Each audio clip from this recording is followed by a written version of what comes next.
It is Friday, May 8th, 2020. It is 8 p.m. Pacific Standard Time, and so you know what time it is. It's time for a little bit of coin metal. And it was yet another No Jiu-Jitsu, get your ass kicked at Jiu-Jitsu Friday. One of these days that's going to change, if not publicly, at least privately. I'm expecting that to change relatively soon. I've been in talks, but I'm not going to be outing anybody. I actually want to get my training in, and it's not going to help if I stick the Gestapo on my potential training partners.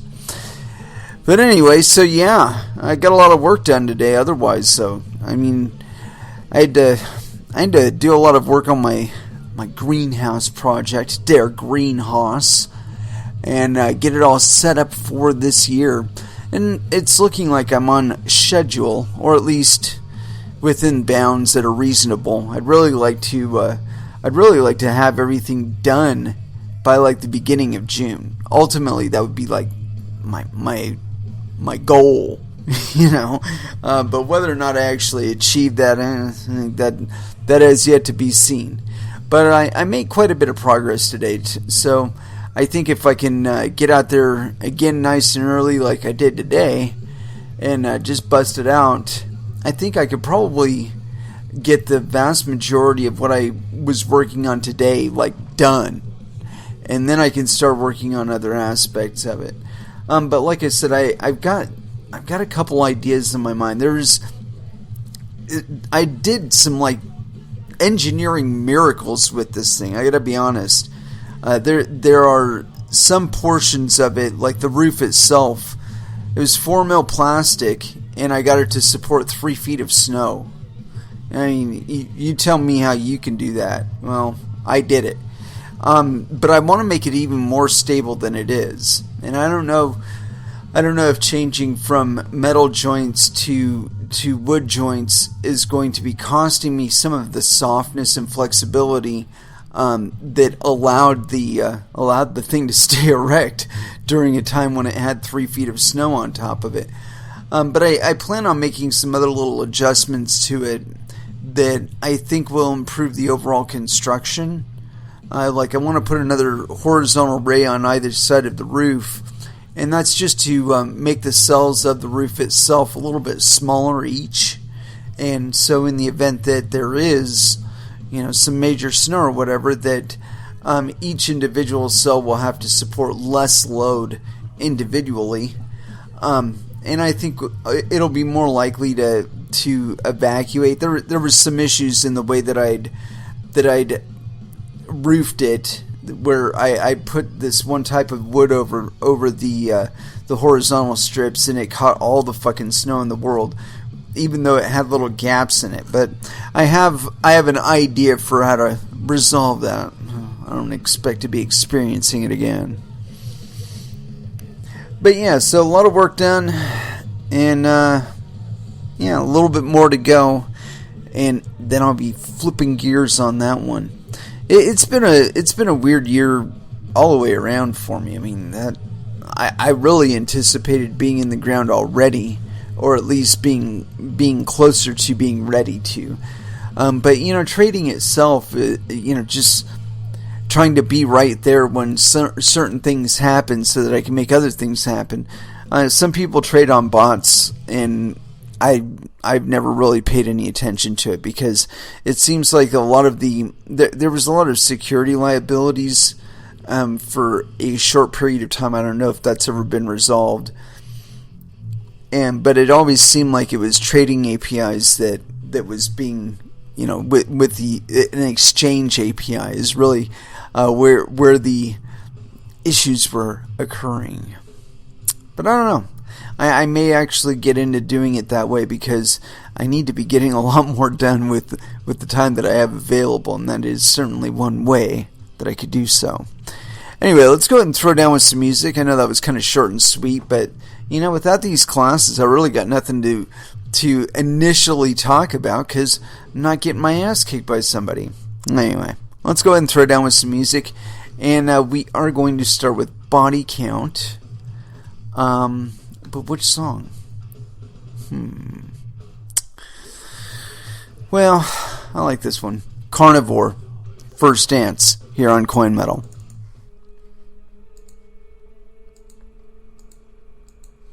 And that was Within the Runes with I Blaspheme. So, as far as what we're going to get into today, looks like my program might have hung up on me, but we're still recording, so it's all right. It's not going to be that big a deal. Even if we have to close the program, fire it back up again, and yeah, these things happen, and I'm not gonna really worry about it. Let me get a sip of my coffee, y'all.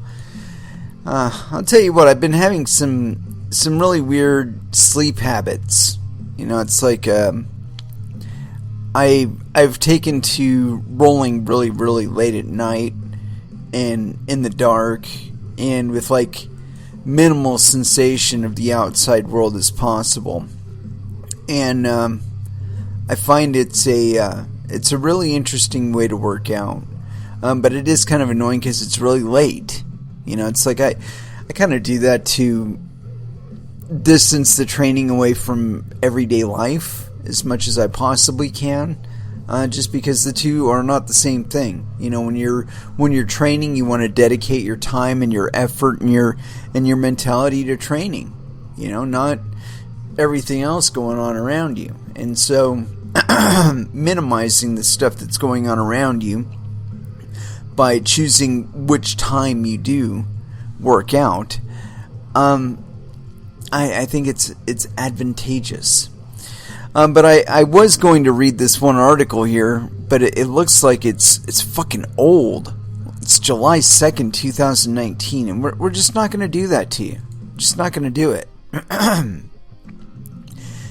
But I was scrounging around a little bit, and I don't know. It seems like there's a lot of fascination out there right now with the halvening, and that's important for the Bitcoin segment of things, but that's just one little segment of cryptocurrencies at this point. And I think I think over the longer term that we're going to see that it's not the only coin out there that's worth a shit, and it's not the one with the best ideas. Although it does have some really fucking good ideas, no doubt about it. It's certainly why the rest of any of this is here. But I think that there are going to be some challenges that Bitcoin faces that have been known about this entire time, and that people have warned about, and people have cautioned about, and that people have been completely disregarded about. And it's one of those things. Shit's gonna happen. And when it does, it's going to ring out who was legitimate in what they were saying, and who was self-motivated, and who was thinking only of themselves. And certainly self-motivation, self-interest is a big motivation in cryptocurrencies, but it is not the only one. It is most certainly not the only consideration to be made. And unfortunately, though, we are talking about money, and that does tend to draw out the sociopaths in people, where they're willing to cut corners and so on and so forth. But that, I think that's kind of like human nature, and it's one of the reasons why I object to any cryptocurrency that kind of taxes you by default, kind of intrinsically. Some segment of the transaction or the monetary value from that transaction goes to the government. I'm wholly against that, because it implies that you approve of the way that the money is being spent. It's like the reason to buy or to not buy a license for whatever we're talking about, whatever endeavor we're talking about that's been licensed. Is it worth it to you to acquire the licensure? That's a big stumbling block for a lot of people. And for the simplest of things too, things like driving. I don't want to get a driver's license. Oh, fuck that. And I can certainly understand that perspective. I don't think that we should need to be licensed in order to drive. I don't think we should need to be licensed to issue a cryptocurrency or anything associated with a cryptocurrency. I think that if we fuck up, though, and we've assumed the responsibility by just virtue of the design of our product, we're going to be held accountable. That's the way of the game. And so I got this thing here. It's on CoinDesk, and I just scrounged this one up, but it was something that's been bouncing around in the background for me here. Telegram agrees to give SEC bank records, communications, and ongoing Tron lawsuit, or Ton lawsuit rather. This is authored May 9th, 2020 at 07 UTC. And this is by Nicholas D. So yes, penis.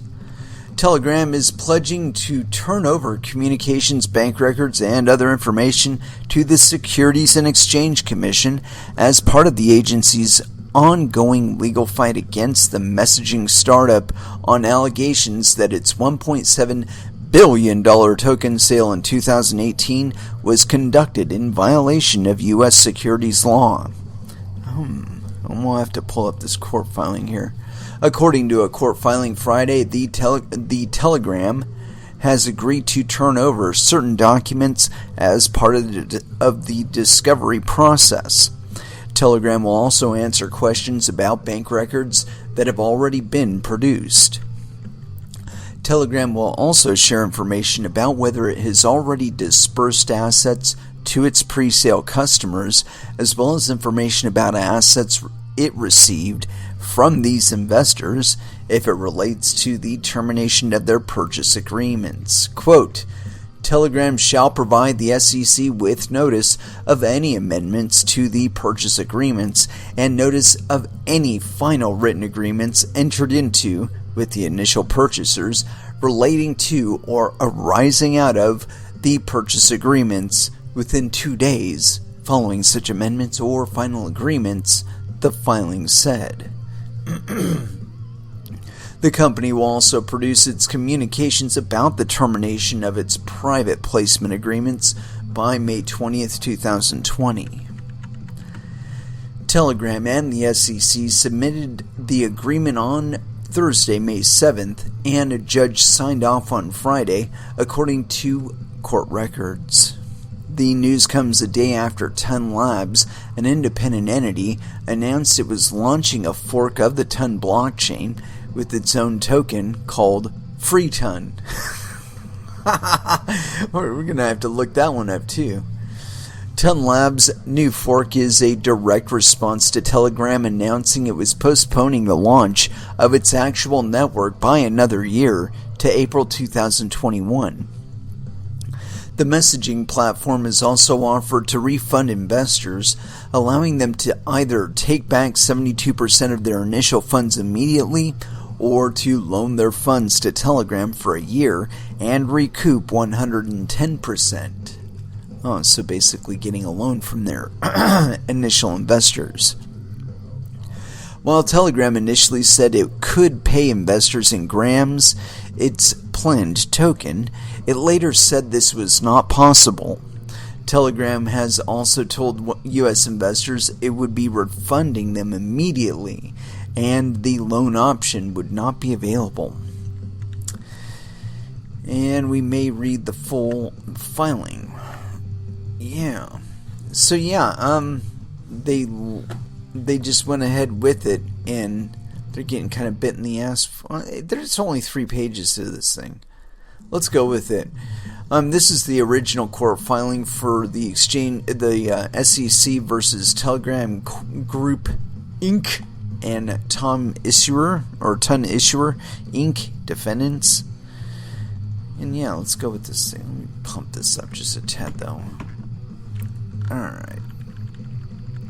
Whereas on October 11th, 2019, Plaintiffs' Securities and Exchange Commission, the SEC, commenced this action by filing a complaint against defendants Telegram Group Inc. and Ton Issuer Inc. Telegram, and filed an application for a temporary restraining order, expedited delivery, and order granting other expedited relief, and for preliminary injunction. Whereas on October 18, 2019, the parties entered into a stipulation regarding discovery and a briefing schedule relating to the SEC's motion for a preliminary injunction and the parties' motions for summary judgment. Whereas on March 24, 2020, the court granted the SEC's application for a preliminary injunction. Whereas there is currently no discovery schedule in place in the action, and whereas the parties have met and conferred about certain pending and additional discovery requests pursuant to Federal Rule of Civil Procedure 26, subsection D, therefore, upon consent of the parties, it is hereby ordered: A. The parties shall meet and confer regarding the SEC's discovery request stated February 4, 2020. Telegram agrees not to object to the discovery request on the grounds of timeliness, but otherwise expressly reserves all rights and objections. B. Telegram shall provide the SEC information regarding any assets dispersed to initial purchasers under the purchase agreements and assets received from initial purchasers in connection with the termination of the purchase agreements promptly after such information is available, subject to all foreign data privacy laws and considerations about which the parties reserve their respective rights. C. Telegram shall provide the SEC with a notice of any amendments to the purchase agreements and notice of any final written agreements entered into with the initial purchasers relating to or arising out of the purchase agreements within 2 days following such amendments or final agreements. D. Telegram agrees to produce its communications with initial purchasers relating to the termination of the private placement, including communications regarding any agreements offered or entered into with the initial purchasers relating to or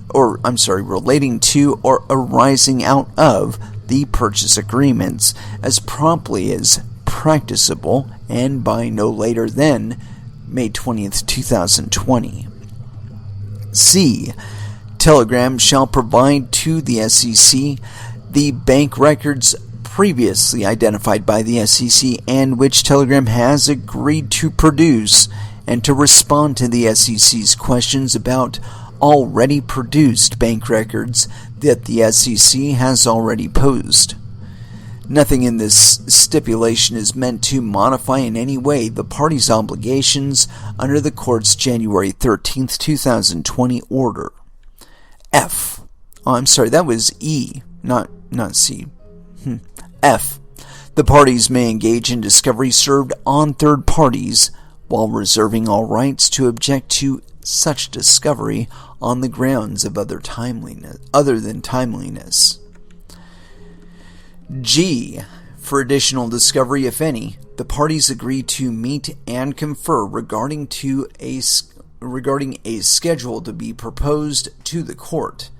The parties reserve all rights with respect to any such proposed schedule, including, but not limited to, objecting to any additional discovery.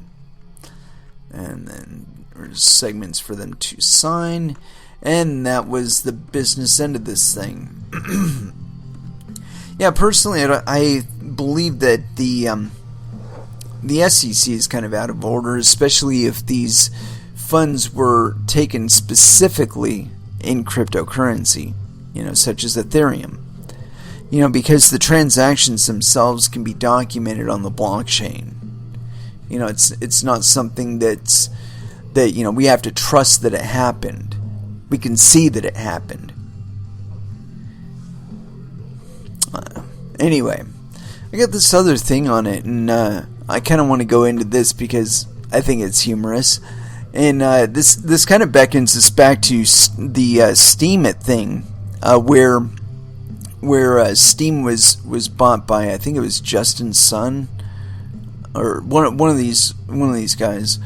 Anyway, it was bought by him, and they thought that, you know, they were just going to keep the whole community and everything was just going to be fine. You know, they're going to be able to edit the blockchain and edit transactions as they want to, because, you know, they had the majority stake of customer coins, by the way.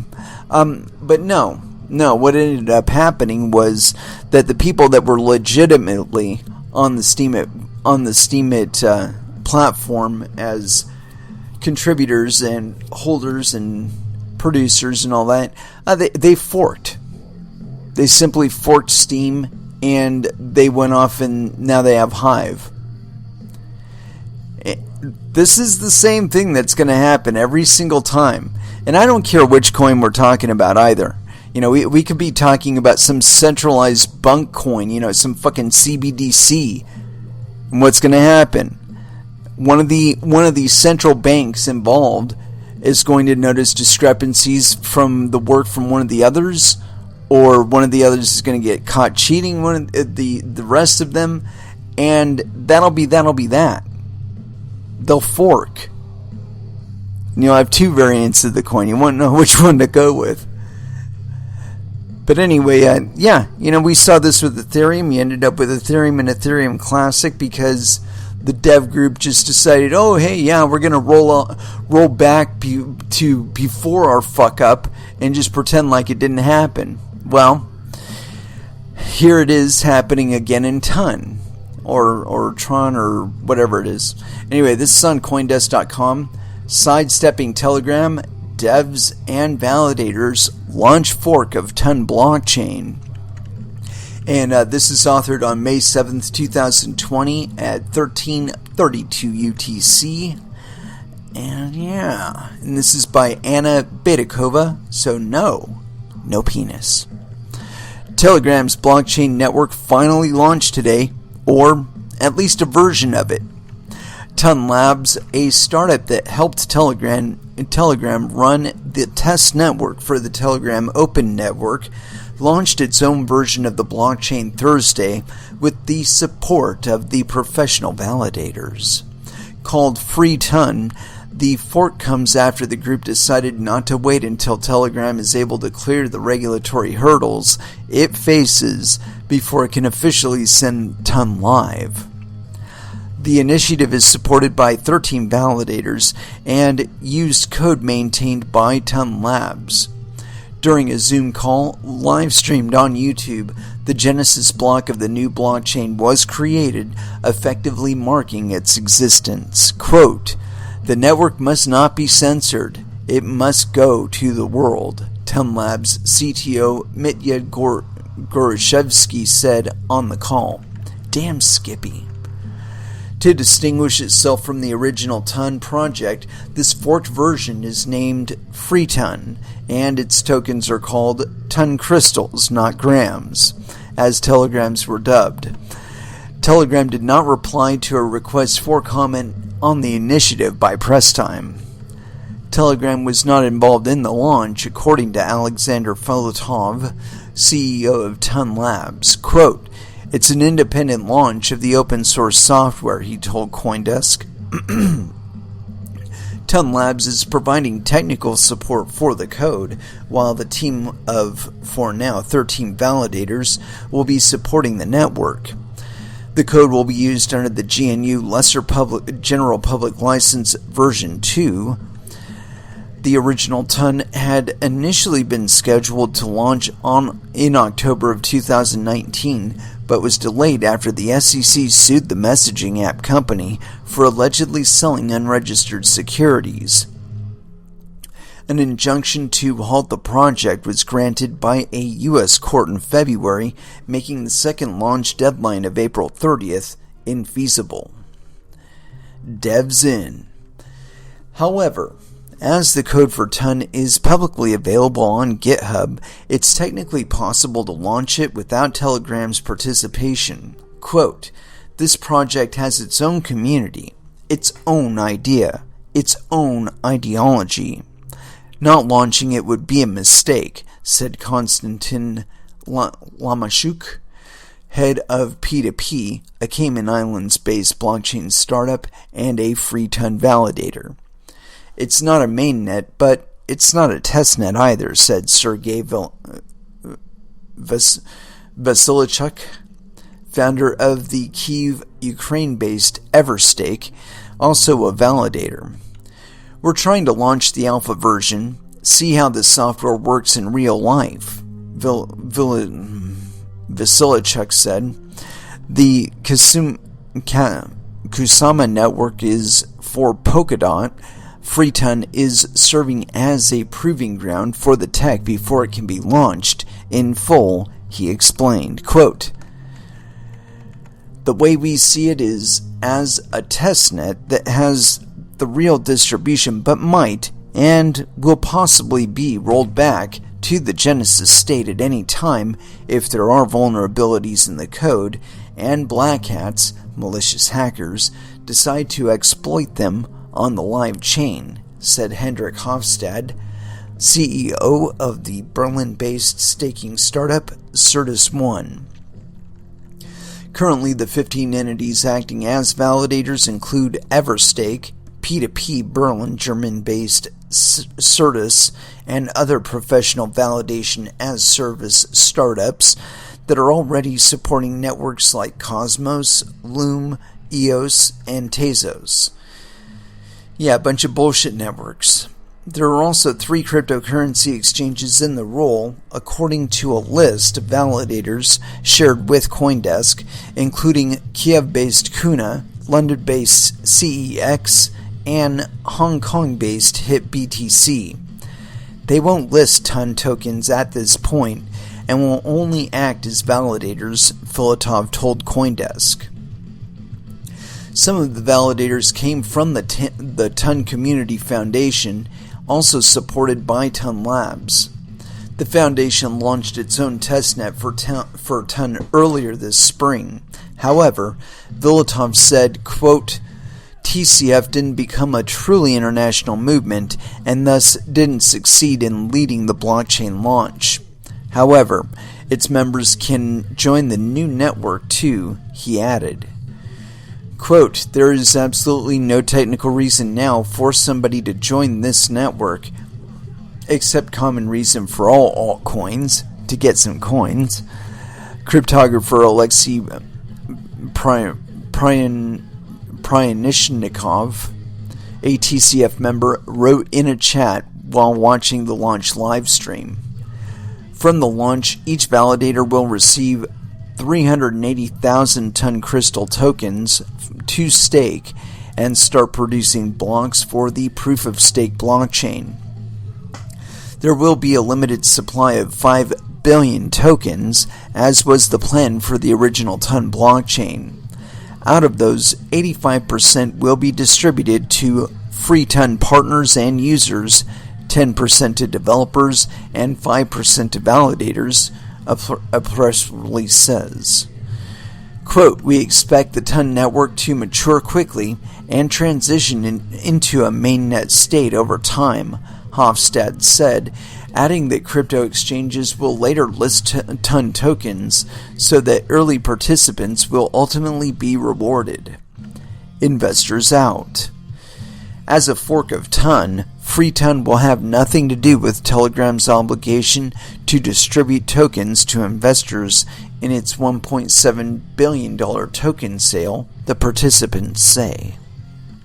Quote, "It's also very cool to launch a network with just validators and developers and having the vast majority of tokens controlled by a community pool as opposed to investors. It's a great experiment," said Brian Crane, co-founder and CEO of staking firm Chorus One. Hofstad echoed the sentiment, saying, quote, "We're very excited about Ton because it is one of the first networks that is launching with a token distribution that is not centralized around early-stage investors and VCs. Telegram's investors are unlikely to get their tokens. The firm sent them a letter last week just before the launch deadline, saying the event was pushed back to 2021. 5 days later, Telegram fired off a new letter saying the token distribution awaited by the investors for over 2 years is now not on the table.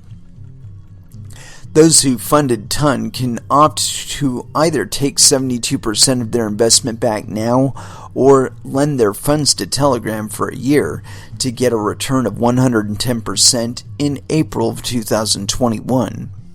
U.S. investors, though, have only been offered the first option. On Wednesday, the deal was further detailed. According to Russian publication The Bell, Telegram sent over the terms of the loan, offering the 52.77% annual interest rate. It seems Telegram is reserving the option to repay investors at any time, meaning the investors would get 72% plus interest for the time the company utilized the loan, but with a minimum of 3 months. Sergey Solinin, founder of the Russian e-payment firm Kiwi and Ton Investor, told CoinDesk there's no point in lending money to Telegram on such terms. No, there isn't. As a matter of fact, you should probably do a class action suit against them and try and recover your funds in full. Because the fact of the matter is that they did gather funds in a way that I would consider to be illegitimate. You know, they didn't actually have a product, and they didn't actually have a way for you to get out with the funds. But they were asking you for your raw funds. You know, whether that be in Bitcoin or US dollars or Chinese yen or whatever, they were taking payments in exchange for tokens that would be received after launch. That's a poor proposition all the way around.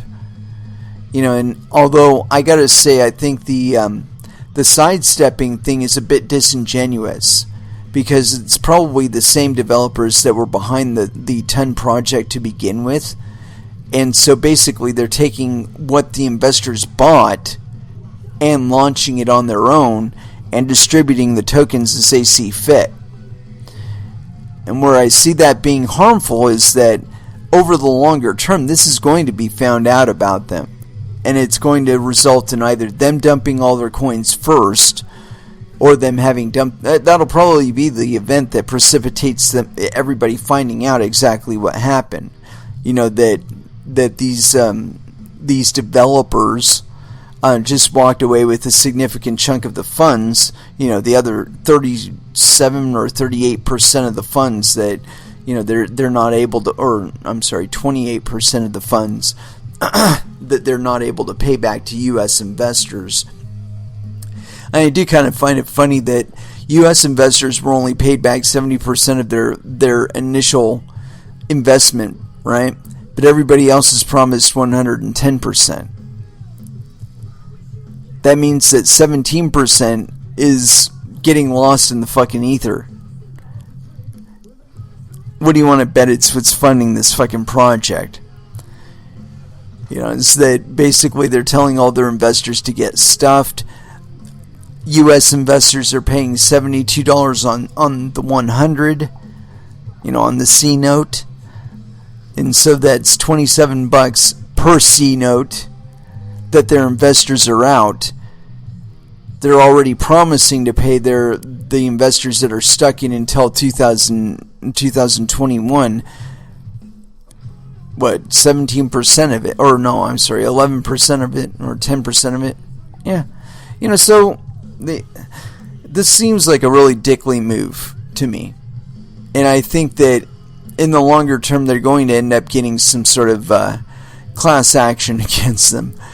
Because the devs that are behind this fork, like I said, they were probably paid out of the seed funds to do their development work. So they're basically they're taking the product that all the ton investors invested in producing and walking away with it.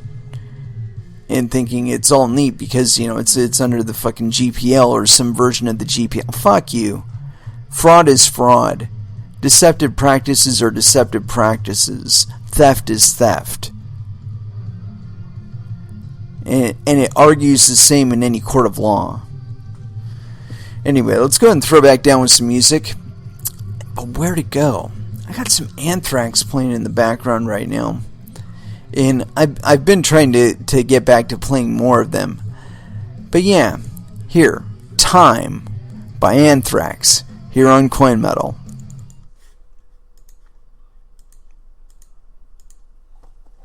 And that was Fear Factory with Archetype.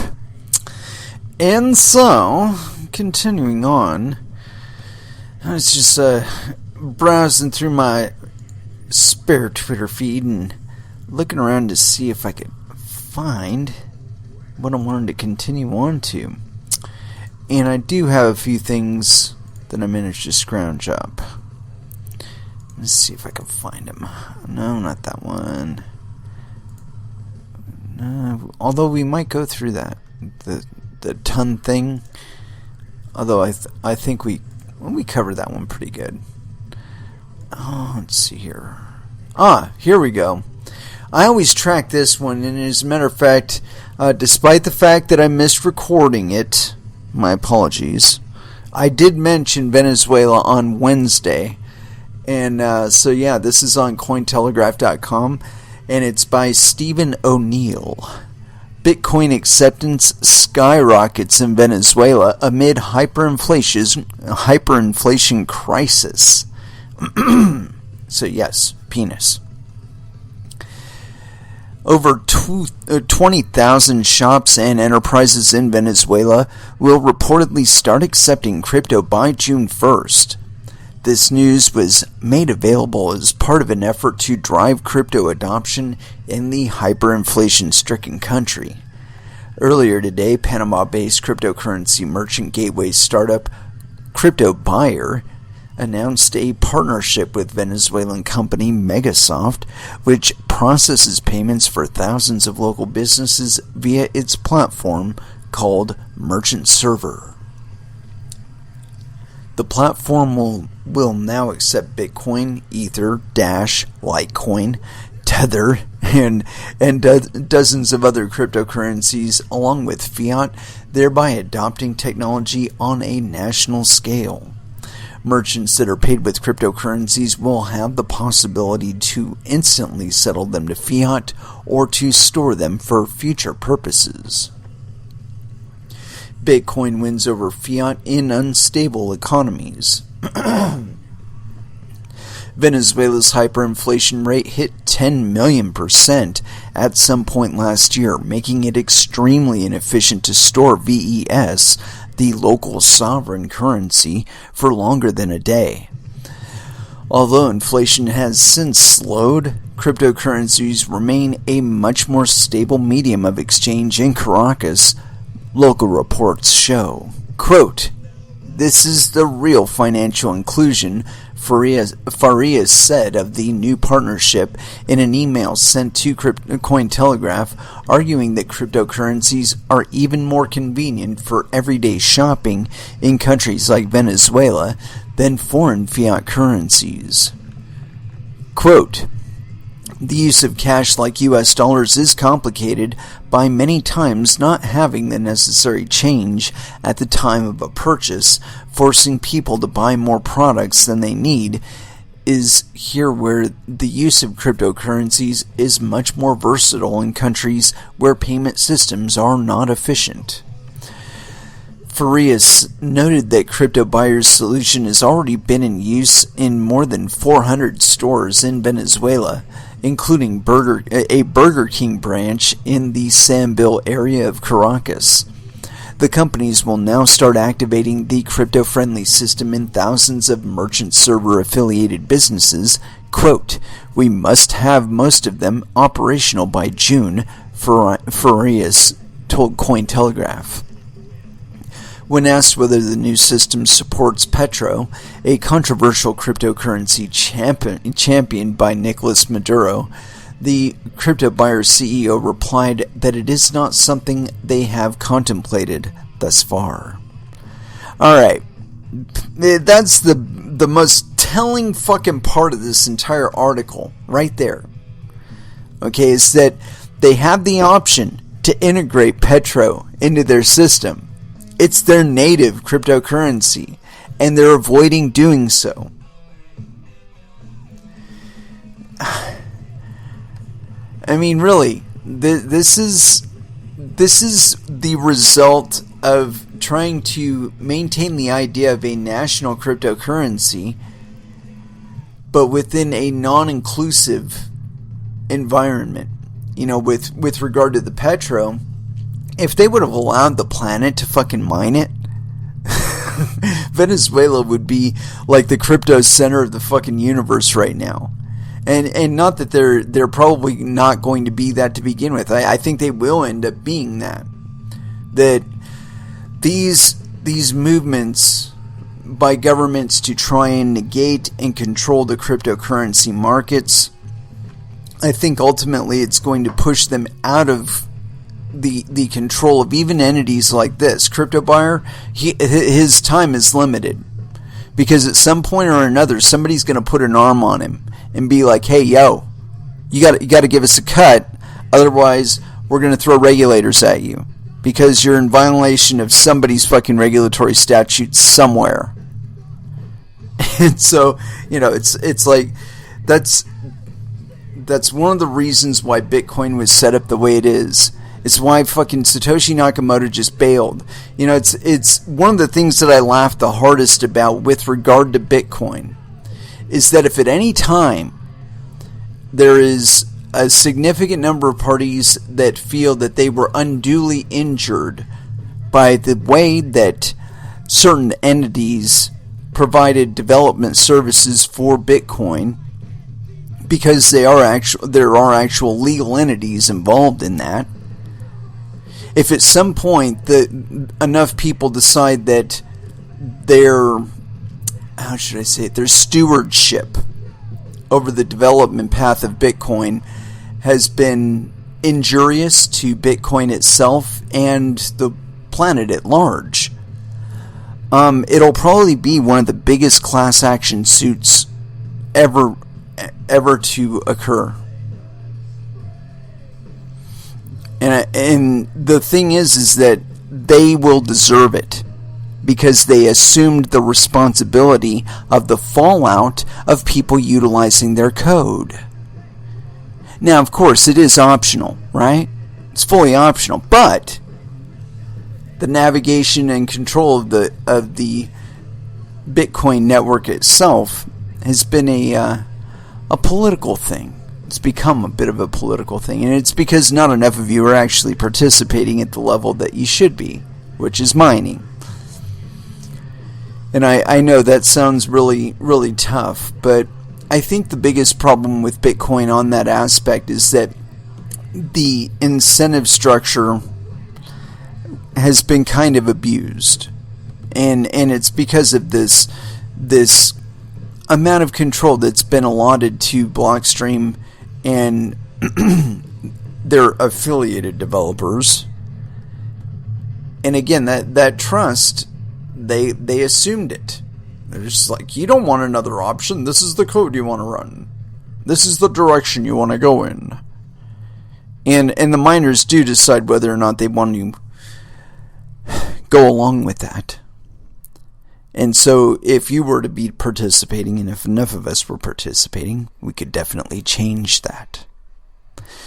And so yeah, I think that if there is another significant attempt to change the direction of Bitcoin's development path, and it is stalled or otherwise impeded by an organization such as Blockstream or some implementation of their code, that yeah, they're going to be facing some significant liability. And so yeah, it's one thing to provide code. It's another thing to control the market enough that your code gets implemented and nobody else's does. But that kind of stuff will bear out over time. I think it's part of the longer game of Bitcoin. And you really have to pay attention to the first couple paragraphs of the Bitcoin white paper, because it tells you the implicit rules of the game. That people should find it more profitable to play by the rules.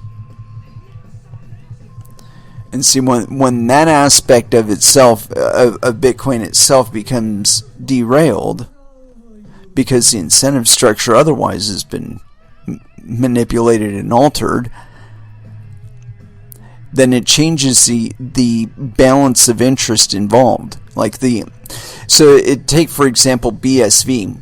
You know, the thing that Craig was selling to a lot of entities out there, as far as like their vision of what Bitcoin was supposed to be, BSV, right, is that you're going to have just a few industrial sized miners that are handling these gigablocks, right? But the problem with that is that it really narrows the amount of the public that can actually participate in the network. Because at some point or another, the blocks that they're throwing around on average are going to be way too big for the average person to handle. You know, they're just not going to have the bandwidth capability, even with 5G. And so, you know, when you're looking at those kind of constraints, and I think that 5G, if it doesn't fucking microwave us all, and I don't know where to grade that. I'm not a telecommunications expert on that level, so I'm not going to sit here and espouse any kind of perspective on that. But, you know, if I start feeling like I'm getting microwaved, I might say something about it on the show. But in any case, if 5G is all it's spun up to be, as far as like the extension of bandwidth that it's going to provide to us, I think the idea of worrying about things like gigablocks and what kind of limitations the network at large is going to experience in trying to send them to one another will probably go away. But at the same time, I don't know. It really, when I'm looking at it in terms of why cryptocurrencies, why people actually want to participate in cryptocurrencies, I see much more passion in people that are individually participating in their own interests. You know, these are the people that know why they're here and know exactly what they're doing for whatever project it is that they're participating in. You know, whether it be, you know, providing hashing power to the network or providing code to the project itself. And it's the apparent desire to push people out of that realm, you know, other than a select group or something like that. I think it's counterproductive. You know, that invariably what you're going to end up developing is a significant number of potential adversarial actors. And I mean that's just a response to trying to corral people out of it, is that you end up with a bigger force on one side than the other. And invariably the bigger force is going to attack it, and then you're going to fucking kill it. You know, that it's that whole central point of fail business. You know, we keep approaching that one and not understanding where it fails. You know, where the central point of failure actually happens. You know, but we've talked about it in a number of these delegated proof of stake coins, where the delegates always abuse their position. And the delegate positions themselves are abused at the cost to everybody that's involved in the token itself. So, you know, people are only going to be entertained by that shit for so long, you know, before they're looking at it and going, you know, is this really worth the modest profit that I'm making by participating and holding my monetary value in this coin, or is this just way too arbitrary and potentially harmful to me over the longer term? Because it's obvious that the delegates are not acting in my best interests. They're acting in their own best interests, and they're running contrary to my interests. So I'm going to ditch that shit as quick as I can and get into something that gives a damn whether I'm invested in it or not. And this same principle applies to every single coin. And we cannot avoid it. And I don't care if we're talking about a CBDC or if we're talking about some fucking IBM Hyperledger fucking co-project or something. If there's not enough parties that are interested in it, it's not going to get circulated as money. It's not going to serve its purpose. Just because it won't have a high enough distribution of interest. And speaking of that, there's been this big change of focus from being a regular full miner to a full node. Not necessarily a mining node, just one that propagates and rebroadcasts transactions that it likes. And using this political power to force the miners to mine specific transaction types as opposed to, which ones they would like to. But this is what happens when you give up being your own node, is that you're kind of at the mercy of the nodes that are on the network. But that in itself is changing. And I kind of predicted this, that because there's no real incentive to run a full node other than, like political purposes, where you're trying to control which transaction types are included in the blocks. But even that has a cost. And eventually that catches up to you, where it becomes too expensive to maintain. It's jerking money off. That's basically all you're doing anyway. But the game of doing it for political reasons, again, it's for short-term gain. And eventually, if the rest of the network doesn't like your settings, they're going to change them. Anyway, continuing on, I got this thing, it's on Coindesk.com. Bitcoin node count falls to 3-year low despite price surge. I wonder why. And this is authored on May 6, 2020 at 1856 UTC. And this is by Zach Vole. So yes, penis. The number of computers running the Bitcoin program fell to its lowest level in almost 3 years, according to data calculated by one prominent Bitcoin developer. Bitcoin's total node count fell below 47,000 on Monday, a level not seen since 2017, based on estimates determined by well-regarded Bitcoin developer Luke Dash Jr. His numbers show a steady decline in the number of operational nodes from a peak of over 200,000 in January of 2018. A decline in total node count means fewer people are participating in validating new transactions and storing copies of the network's shared transaction history, i.e. the blockchain. The new low count comes at a time of recent surges in price and mining power. Telling the number of Bitcoin nodes typically relies on estimates instead of concrete data, and opinions on the best methodology for deriving these estimates differ. Dash Jr.'s estimate relies on a tedious and undisclosed proprietary methodology that could compromise the reliability of the data if it were released, according to its creator. I say he's full of shit. Another well-known Bitcoin node count tally provided for free by BitNodes shows fresh multi-year lows in the number of Bitcoin IPv4 nodes in mid-March. This helps to corroborate Dash Jr.'s data. However, since November, BitNodes data has shown a spike in nodes using Onion services, which make the node operator more difficult to locate. Why are nodes turning off? Curiously, the last Bitcoin bull cycles were preceded by significant spikes in new Bitcoin nodes coming online, according to Dash Jr.'s estimates. But since April 2019, the total node count estimate has steadily fallen, despite periods of relatively bullish price action. Overwhelming price action or recent market crashes may have caused some investors and node operators to simply lose interest and shut off their nodes.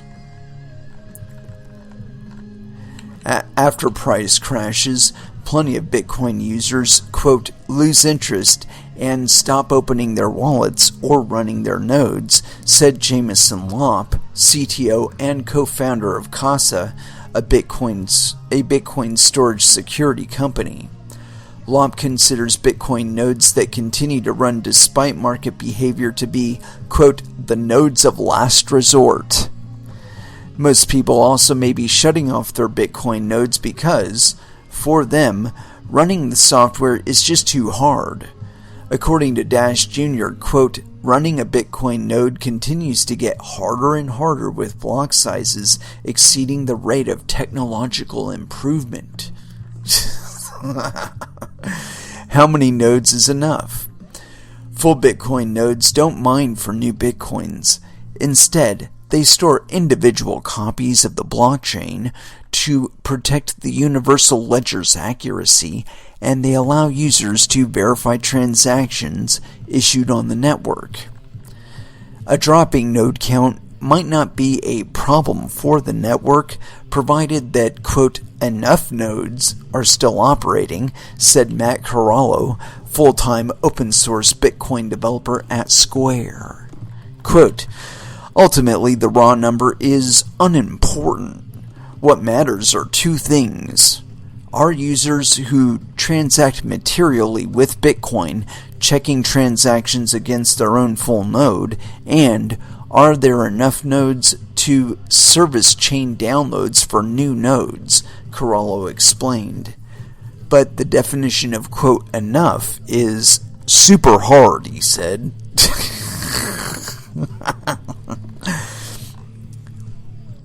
The lesson here is very, very simple. It's very simple. If there is not enough incentive, people will drop off. Period. That's it. Doesn't matter what fucking coin we're talking about. We could be talking about Bitcoin. We could be talking about Ethereum. We could be talking about Monero. It doesn't fucking matter. A CBDC doesn't fucking matter. And these distributed systems require a significant number of independent nodes verifying the blockchain in order for it to have its power. If it doesn't, it becomes susceptible to smaller and smaller adversarial attackers.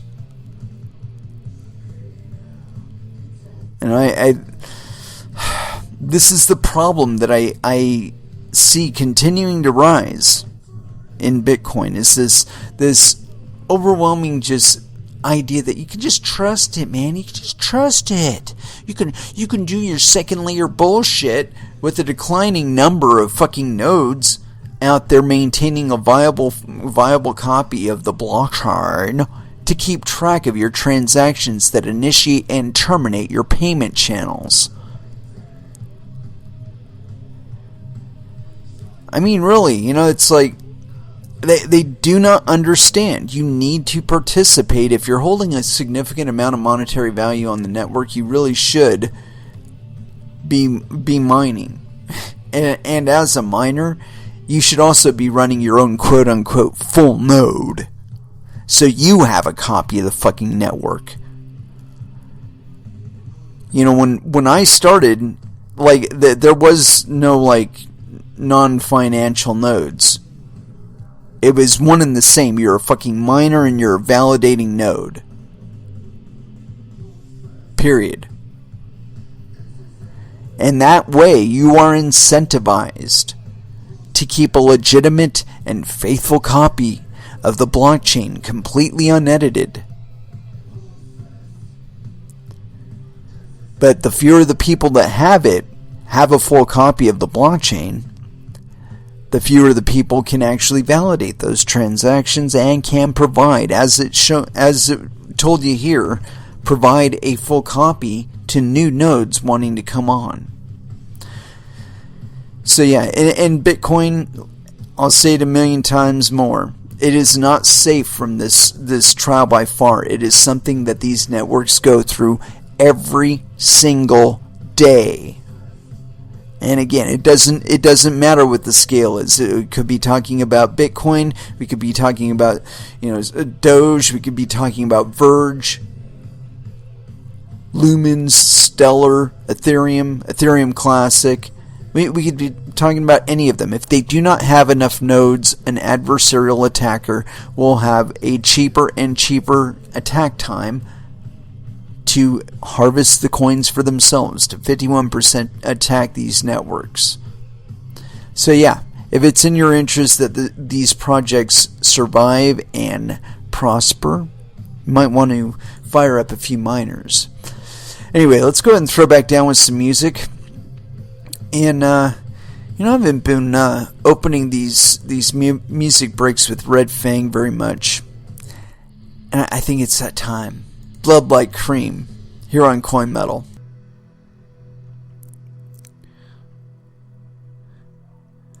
And that was Textures with New Horizons. And so, as we're kind of tailing down towards the end of it, I got some scraps laying around here that I did want to get into, or thought about getting into at least. And I came across something today, and I think you guys should pay attention to this kind of stuff, because you're going to see a lot more of it on your Twitter feeds and in your social media and all that other business. And it looks like my program is kind of hanging up here for a moment. Come on. Get it through.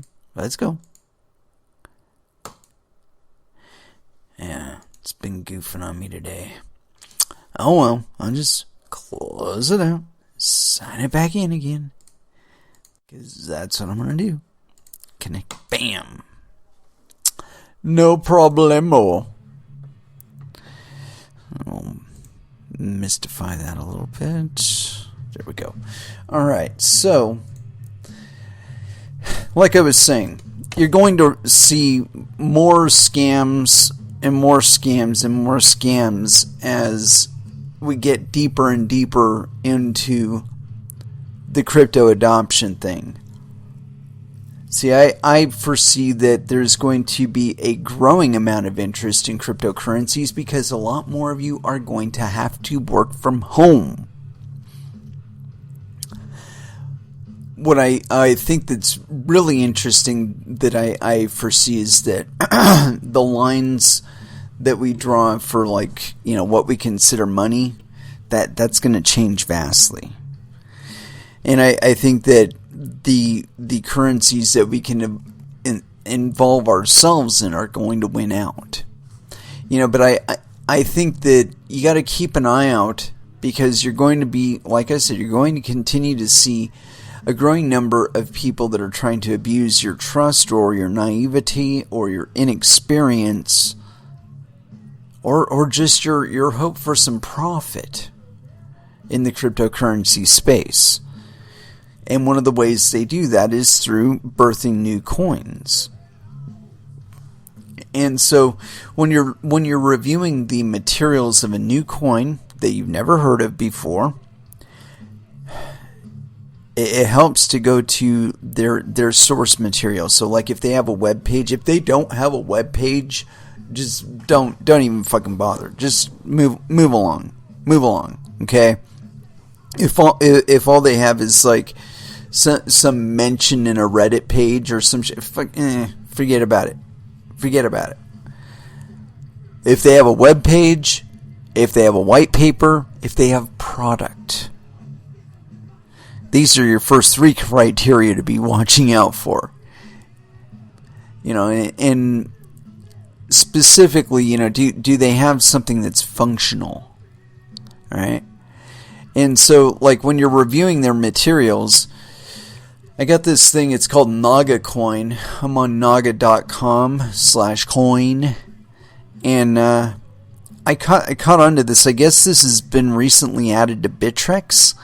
Listen to this. This is financial trading. Trade short and long-term positions with leverage on more than 800 financial assets such as Apple, Euro/USD, oil, gold, or Bitcoin-CFDs.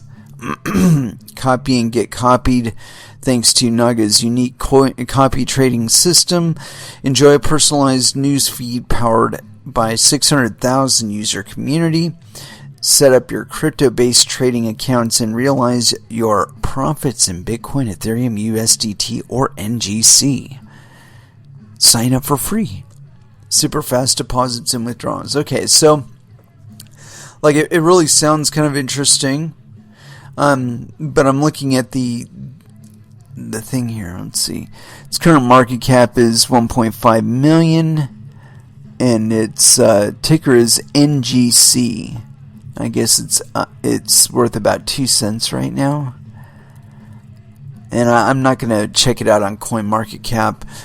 But let's see, like, what is this thing? Nagacoin is the utility coin that allows you to invest across all financial asset classes on a proprietary trading platform powered by a community of 600,000 people and billions of traded volume. Okay. There's let's see here. It says people feedback. Let's see what that says. Review tags, Naga reviews. Excellent. 85% excellent. Let's see. I recommend Naga. Great product. Very rich offer and low fees. Credit card you can pay. Great contact with call center.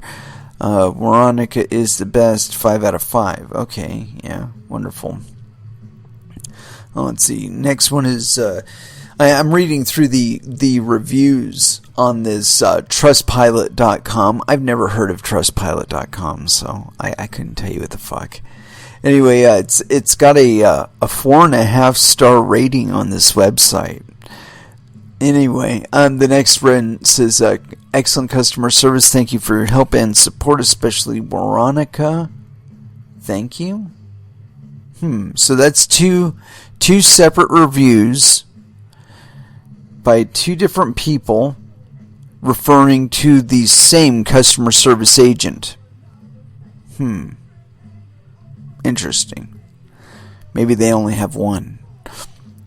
Let's see. Archer says, very helpful and nice conversation with Mrs. Veronica.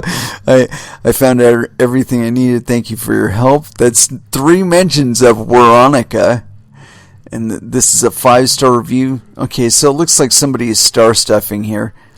Ooh, negative. Okay, so this is a negative one. Naga, fuck you. One shop, Naga Provision. Naga, fuck you. One stop, Naga Provision.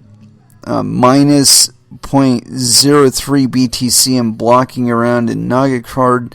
Thanks, all you Naga, fuck you. Me too. That's a 1-star rating 3 days ago. Wait a minute. So the other 2 were 2 days ago. This one was 3 days ago. Again, I think there's star stuffing here, where they gave it. They created 3 accounts. They gave 3 different 5-star ratings, and then to offset this 1-star rating, the next one is by Pavel Karazibikozy.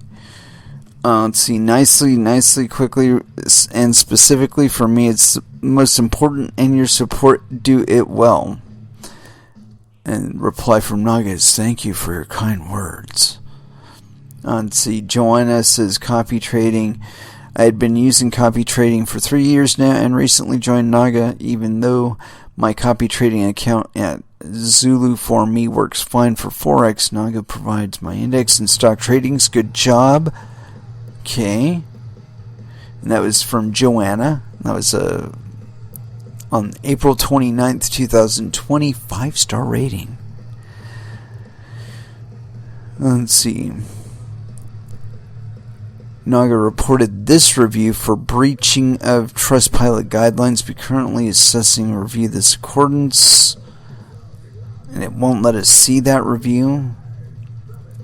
The next one is by Ping Pong. It's a 5-star, great user overall, or a great experience overall. Next one is Devlo, another 5-star rating. Top pro customer approach from Chiara. Okay, so this is 2 people. An interesting trading platform. Top pro customer approach from Chiara. She helped me solve problems with opening an account. Thank you. Mr. Matthew Lane says 4 stars. Veronica assisted with my question. So this is, I guess, 4 reviews concerning Veronica. Veronica assisted with my question about my account verification quickly and efficiently. I guess the next one, Naga reported this review for breaching of Trustpilot guidelines, so we don't get to see what Dino Diaz Fornelius has to say. Ooh. And wait a minute, let me see what the accusation is here. Okay, so Naga reported this for review for breaching of Trustpilot. We are currently assessing the review in accordance with our reporting processes. This is not a review, but a comment on nature of reviews. So what we're doing right here. And then the next one is Naga's reason for reporting fake accusations, insults towards Naga team, unable to identify him as a Naga client is Craig. And he gave 26 reviews, I guess, total. So he's given more than 1 review on the Trustpilot platform. Apparently 26 of them, but Naga reported him. And it says Naga's reason for reporting him was fake accusations, insults towards the Naga team, unable to identify him as a Naga client. The next one is a 5-star review, and this is by Adam Millerski. The best broker in customer service.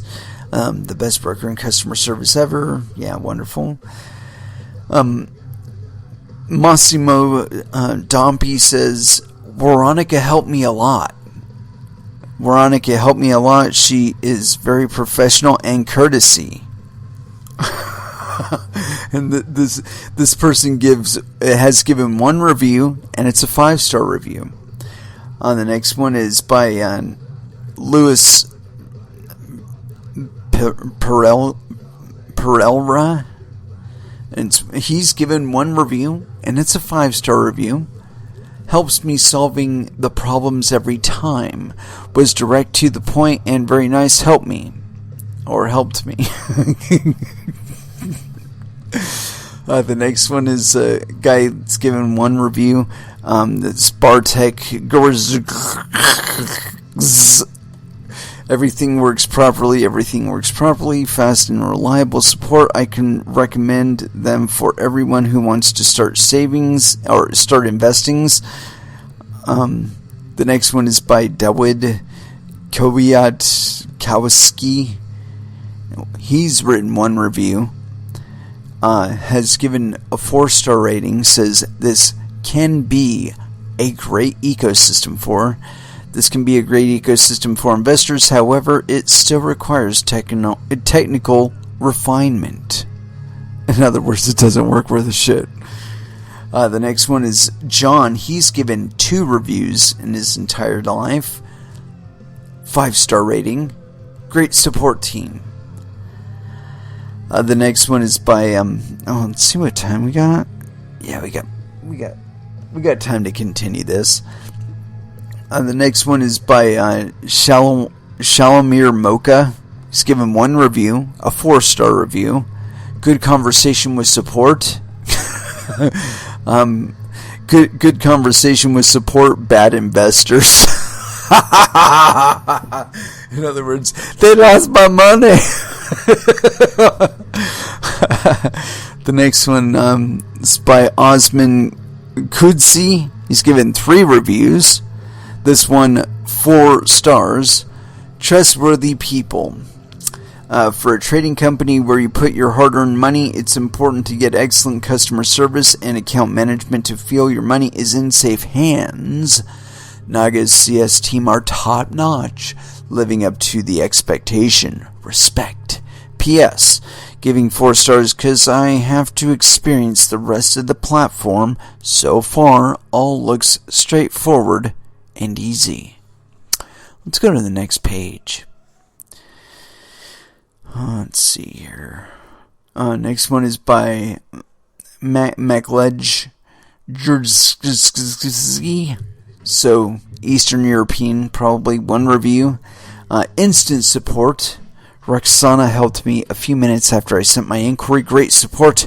Good job, Naga. Manwat Nafyasa. 1 review. 5 stars. Named... Hamed was of great help and very good. Hamed was of great customer service. Nice attention. Hamed. 2nd review from David. 5-star, nice attention. Hamed helped me fine. Okay, so I'm getting the impression that they've got star stuffers, number 1. Number 2, they've got customer service and an online interface. They may here we go. Here's a review. This person has given 1 review in their time on Trustpilot. Jin Young Kim. 1 review says deposit and withdrawal take a long time. Deposit and withdrawal take a long time, and there's no immediate solution to this. And that was February 27th, 2020. Let's see here. And yeah, they're getting... I'm seeing multiple reviews that are mentioning the same people. I mean, so far I can identify 4 people from their mention... 5. Now with Leon Dios, and that was way back in February. Very good person, very friendly, great support, very good, blah, blah.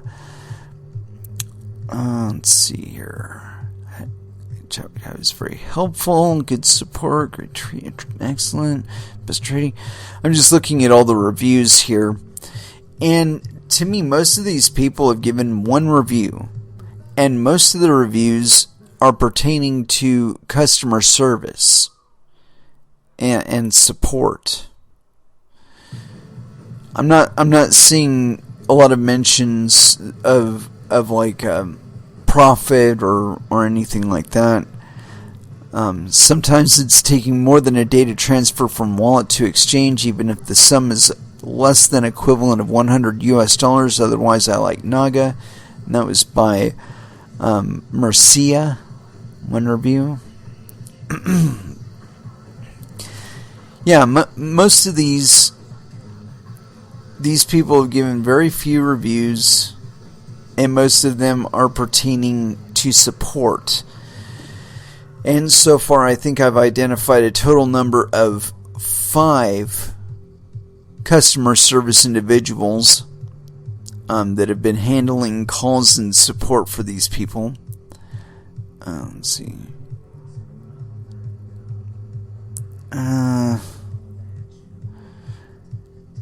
But yeah, like very little detail.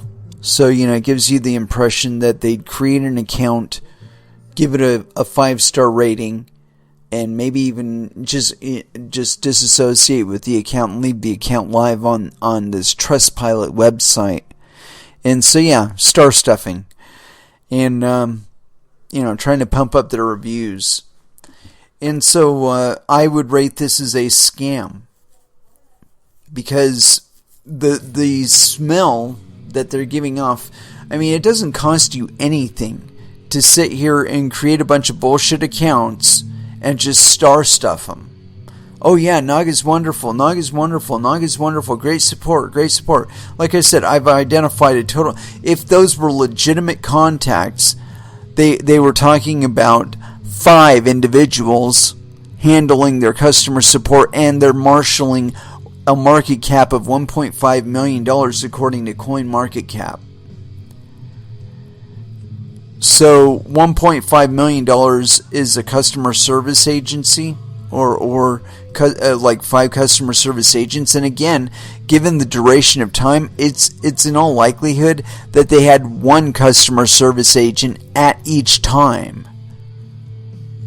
That, like, you know, during April they had Leonidas and one other, and that was their customer service agent. You know, that was the total number of their customer service agents. They didn't have like a call center with 300 fucking people in it handling calls, because you wouldn't see 7 mentions of the same customer service agent if that were the case. So yeah, these guys are star stuffing, which means they're trying to pump up the smell so that it gives first pass, man. I mean, this is a 4.5 star rating. Fuck. 567 reviews. That's halfway legitimate right there. Just on first pass. Until you start reviewing the reviews, and you see that like 60% of them are 5 words or less, and they're from people that have posted 1 time. You know, so you got to dig just a little bit below the surface. And when you do, this is the kind of stuff that you find. And if you do find this, I don't know why this is on Bittrex. Bittrex, you guys are fucking idiots. You really ought to get rid of this shit. I mean, really, if the same people were running Bittrex now as were running it in 2016, this would not have passed any fucking smell test. And I'm going to throw this at them too. Fuck. Motherfuckers. But yeah, this is, I would consider it a shit coin, and I would not invest in it. But, you know, that's up to you. It's your money, you know. Dole it out as you wish. But just go aware. Anyway, it is with that I'd like to close out this episode. Thank you very much for listening. I certainly do appreciate the support. We will be back again on Monday at 8 p.m. Pacific Standard Time, and so until then, I want y'all to trade safe, do your homework, and watch out for your own bunghole, because nobody else is going to do it for you. And as far as our last dance is concerned,